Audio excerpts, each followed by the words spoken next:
अब मैं मंच पे अपनी प्यारी मैम जो हमेशा यहाँ सागर संगीत महाविद्यालय में कोई भी प्रोग्राम या कोई फंक्शन होता है तो जरूर उपस्थित होती हैं, मैम शाहिदा खान मैम को, डॉक्टर शाहिदा खान मैम को बुलाना चाहती हूँ।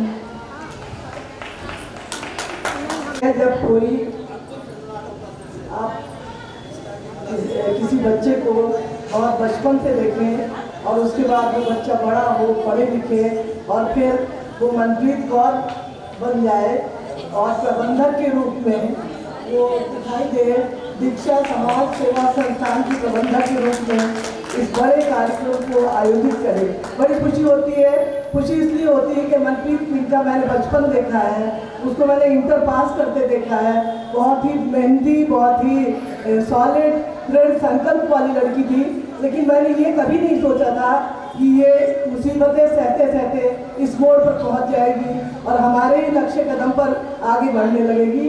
तो सबसे पहले इस लड़की को बहुत बहुत बधाई मनप्रीत कौर को इस सुंदर कार्यक्रम को आयोजित करने के लिए और यहाँ बैठे हुए सभी लोगों को बहुत बहुत बधाई कि आप सब इस कार्यक्रम में शरीक हुए।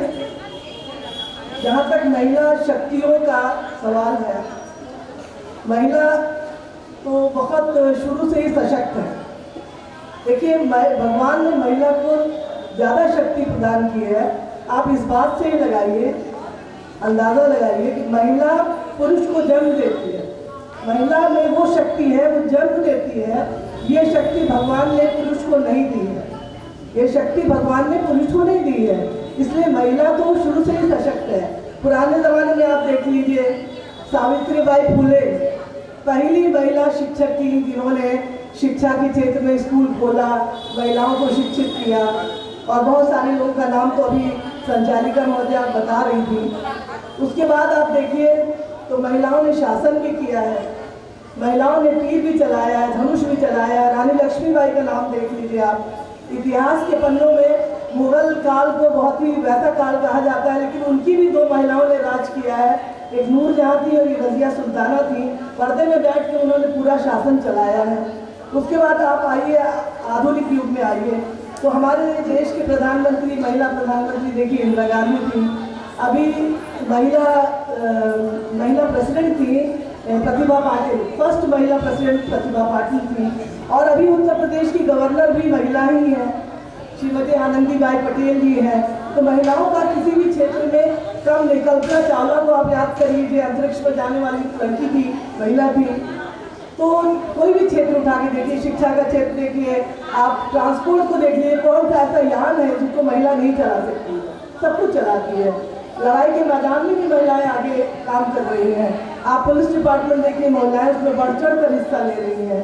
तो महिलाओं को जो पुराने ज़माने से और आज तक की महिलाओं का आप लोग देखिए तो विकास हुआ है, आगे बढ़ी है।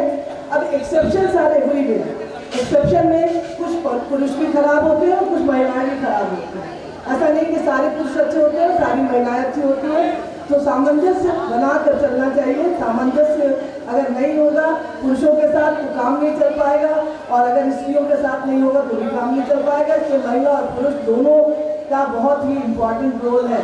अभी देखिए, हाल ही में आप लोगों ने न्यूज़ सुना होगा, उत्तराखंड की एक लड़की है एलिसा, तो मंगलयान पर नासा भेज रहा है और मंगलयान पर जाने के बाद उसको मालूम है कि हम लौट कर जिंदा वापस नहीं आएंगे धरती पर, लेकिन उसके माँ बाप ने भी उसको परमिशन दी है और वो खुद से भी तैयार है और नासा में से वो मंगलयान पर जाने की तैयारी कर रही है। तो इस तरह की महिलाएं हमारे देश में हैं। और आप अपना प्रतापगढ़ ही देख लीजिए, आपकी सीडीओ महिला है, आपकी सूचना अधिकारी महिला है, कितनी महिलाएं आ रही है, कितनी पुलिस डिपार्टमेंट में आती है, महिलाएं भरी पड़ी हैं, है ना।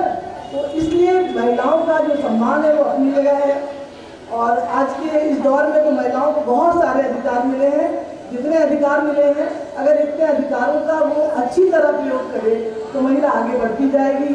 लेकिन हम समाज का दूसरा रूप भी देख रहे हैं कि महिलाएं अपने अधिकारों का हनन कर रही हैं। बहुत सारी महिलाएं अपने इन अधिकारों का दुरुपयोग कर रही हैं। तो ये माँ का फर्ज होता है कि बचपन में वो संस्कार सिखाए बच्चों को, अपनी लड़कियों को भी, कि बेटा ये अच्छा है, ये बुरा है। इसलिए कि माँ ही पहली जननी होती है, माँ की गोद ही पहला स्कूल होता है। और माँ अगर बच्चे को दिखाएगी तो वो लड़की आगे जाकर इस तरह के काम नहीं करेगी कि नीला ड्रम और पीला ड्रम दिखाई दे। तो इस तरह की जो वारदात हो रहे हैं इसमें हम अपने अधिकारों का दुरुपयोग कर रहे हैं। तो हमारा अनुरोध अपनी महिला बहनों से ये है, मातृशक्तियों से ये है, बच्चियों से ये है, अभी जो आज की बच्चियां ये कल की माँ बनेंगी, ये है कि जो अधिकार आपको दे जाए उनका सदुपयोग करिए, उनका दुरुपयोग ना करिए। और बराबर का अधिकार जो आप कहते हैं, बराबर का अधिकार बिल्कुल मिला है। आप देखिए जहाँ महिला पुरुष दोनों जॉब करते हैं वहाँ पर अगर महिला की ड्यूटी होती है तो पुरुष घर संभालता है, पुरुष की ड्यूटी होती है तो महिला घर संभालता है। हमको तो ऐसे घर बहुत सारे देखने को मिलते हैं। तो ये चीज़ हमारे पुरुषों में भी होनी चाहिए कि हमारी वाइफ कितना काम कर रही है, हम कितना काम कर रहे हैं, और बराबर से मिलजुल कर इन लोगों को हिस्सा लेना चाहिए। इन्हीं शब्दों के साथ इस कार्यक्रम की संचालिका महोदय को बहुत बहुत बधाई, बहुत बहुत शुभकामनाएं, और मनप्रीत कौर को फिर एक बार बहुत बधाई।